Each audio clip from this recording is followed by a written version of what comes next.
Okay. In today's video, we will do a quick introduction on what exactly is a computer or a computing system.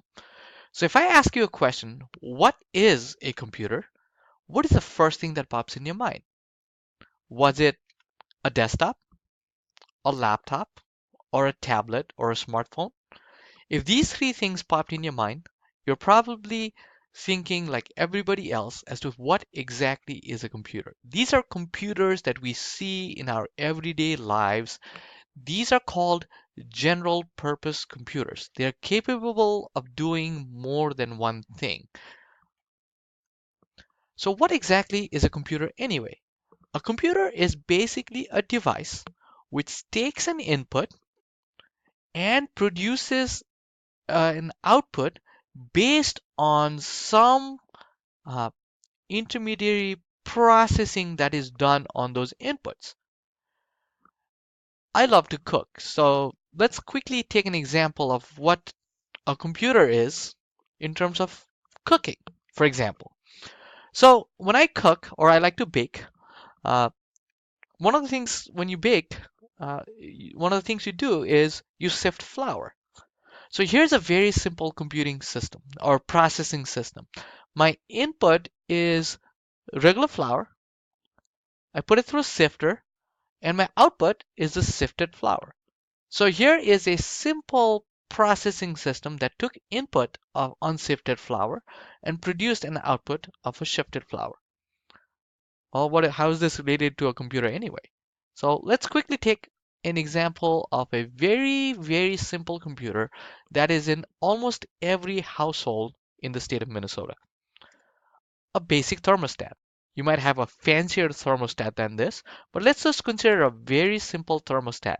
A thermostat measures the temperature of your surrounding, and using that temperature that's measured, if the temperature of the surrounding is less than the desired temperature, it turns on a fireplace or some kind of heat source in your house.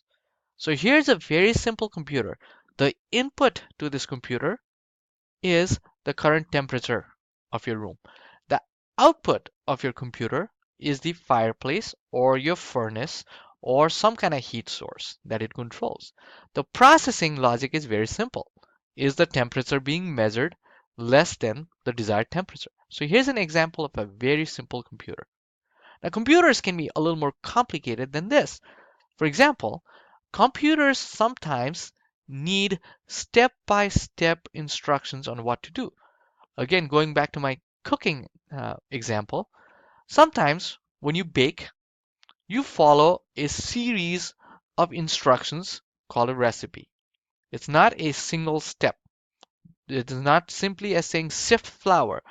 You might involve sifting flour, mixing dry and wet ingredients, uh, putting them in an oven in a certain these instructions have to be followed step by step and exactly if we are to expect good baked goods at the end. Similarly, on the computer, a storage unit sometimes is used to keep recipes or instructions, which we call programs on a computer, so that the processing system can rely on these instructions to work on the inputs that's gathered to produce desired outputs. So computer sometimes doesn't necessarily just process inputs to outputs using very simple sets of commands, but it sometimes stores information, grabs recipes that are stored and works on those inputs to produce a particular output. Here's an example of a computer, an ATM machine. This particular computing system is a lot more complicated than the basic thermostat I talked about. In this ATM computer, when you place a card in, it wants to validate. It goes through a series of instructions. It asks you to provide a PIN. It connects to the bank and validates your information. It grabs information from your checking or your savings account. It asks you to tell it how much money you want to withdraw if you're withdrawing money. and then it checks the bank again to make sure that there's enough money and so forth. So there's a series of instructions or recipes this machine goes through from the time an input is provided to it to the time an output comes out of that machine. So this ATM is an example of a complicated machine. Here are some basic components of a computer to summarize. Every computer has some sort of an input coming in. Those inputs are processed to produce certain desired outcomes or outputs. Sometimes producing those outputs also require making processing information, grabbing processing information from somewhere that is stored. Here are examples of some basic computers. Here's a simple laptop. Here's my tablet. Here are other computers that we normally don't think of as computers. Here is a very complicated thermostat called a Nest thermostat, which is internet connected thermostat. Here's an example of a wearable device or a wearable computer which monitors my physical movements and records them as step counts, calories burned, and so forth. Here is a camera, digital camera, that's a computer. Here's a robot, that's a very complicated computer. One of the things we drive around, a car, has multiple computers. Each computer in the car might be responsible for certain aspects of driving your car. For example, there's a computer that's monitoring the impact and is ready to trigger airbags when necessary. So there are a lot of computers. Here's an example of a very simple hearing aid computer. Here's a pacemaker, that's also a computer.